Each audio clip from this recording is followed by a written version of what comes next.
এটি নতুন পুৱা তুমি অহাৰ পৰা জোনবেলি দুয়োৱে হাঁহিব ধৰিছে।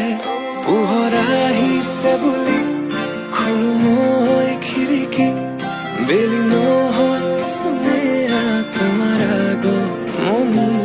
যদি কবি হওঁ মই কবিতাৰ ছন্দ, তুমি হবানে বগা কাগজৰ কলমৰ লিখনি, উদ্দেশ্য তুমি হবানে আমাৰে